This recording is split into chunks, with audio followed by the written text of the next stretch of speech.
Las bolsas en Europa, enseguida lo analizamos, pero antes Rafael Pampillón, catedrático de Economía de la Universidad CEU San Pablo. Rafael, bienvenido, buenos días. Hola, buenos días. 12 de la mañana va a hablar Sánchez, supuestamente para anunciar ese acuerdo con Junts. Junts hablará antes para anunciar ese acuerdo con Sánchez. ¿Qué es lo que le espera a la economía española?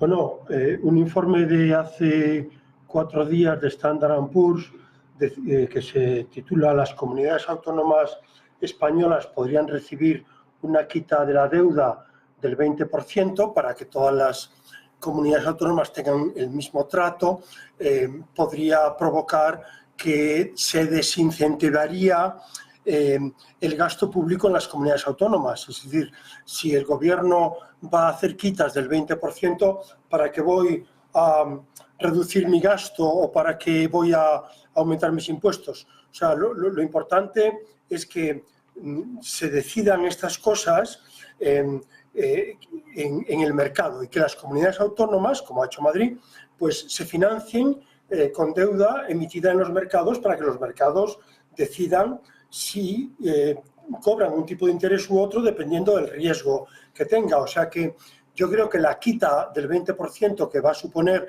este acuerdo de Junts con el PSOE para crear un nuevo gobierno, pues va a ser problemas que van a tener las empresas porque van a subir las cotizaciones sociales, tal como está previsto, más costes, por tanto no laborales, pero costes laborales pero no salariales.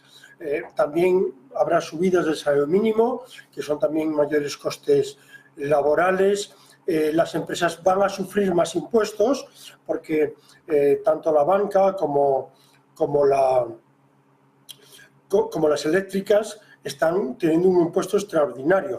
A mí me parece que es un escenario poco amable para las empresas. A partir de ahí, ¿cómo va a reaccionar la inversión extranjera en ese momento? Y sobre todo con las imágenes que están viendo de las calles españolas, ¿cómo pueden reaccionar las inversiones extranjeras? Nadia Calviño, en la llegada al Ecofin, tenía una cara prácticamente desencajada alrededor de, cuando le preguntaban alrededor de ese acuerdo en el que decía, ya lo hablarán los partidos, déjenme a mí este lío.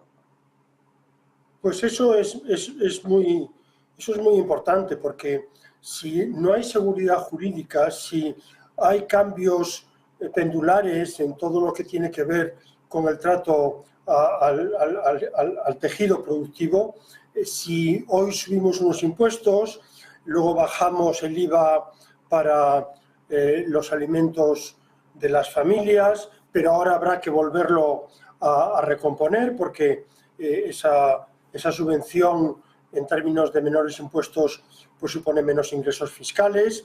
Y luego está todo el tema de la deuda. O sea, aquí, en vez de entrar en Telefónica con un 5% que no resuelve nada y que es un gasto del Estado, lo que hay que hacer es privatizar a AENA, privatizar paradores, privatizar parte de la Renfe que sea rentable. Es decir, lo que hay que hacer es vender activos para reducir pasivos, vender empresas públicas para reducir deuda pública y en vez de intentar que el Estado esté presente en Telefónica. Lo que hay que hacer es vender la parte de Caixa que tiene el Estado, que es accionista de Caixa, venderla, hacer caja para reducir deuda. O sea que a mí me parece que no estamos en un camino correcto con un nuevo gobierno que tiende a tratar con poco respeto al sector empresarial.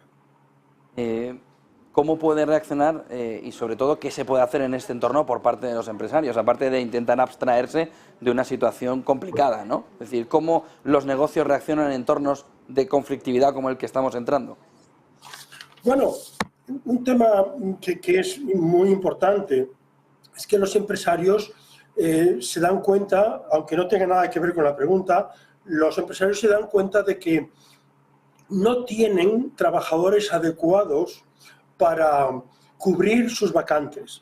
Y eso tiene mucho que ver con la inadecuación de la mano de obra que se forma en las universidades y en los centros públicos de enseñanza, que se forma y que tienen unas titulaciones que no les hacen ser servibles para esta nueva era que nos ha tocado vivir de una cuarta revolución tecnológica. O sea, hacen falta más ingenieros, hacen falta más gente que sepa del sector electromecánico, gente de la automoción, gente de formación profesional, que España tiene un déficit tremendo de formación profesional, y menos gente que maestros, porque hay una reducción de la población, maestros sobre todo de infantil o de antropología social o de historia. Es decir, hay que reconvertir mano de obra y titulaciones hacia sectores que los ingenieros y que los informáticos tienen muchísimo más futuro, y todo lo que es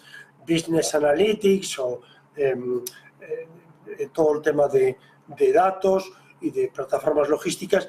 Es decir, los empresarios tienen que buscar la manera de formar in company, formar en la propia empresa, o de buscar universidades aliadas para poder formar a sus trabajadores y ser competitivos en los mercados internacionales. Muchísimas gracias, Rafael Pampillón, catedrático de Economía de la Universidad CEU San Pablo. Buen día y, bueno, buen descanso. Entiendo que aquí estaréis también de no clases. Buen día, Rafael, y gracias por acompañarnos. Un abrazo. Gracias a vosotros. Hasta luego. 9 y 8 de la mañana, pequeña pausa y enseguida vemos la apertura del mercado con más.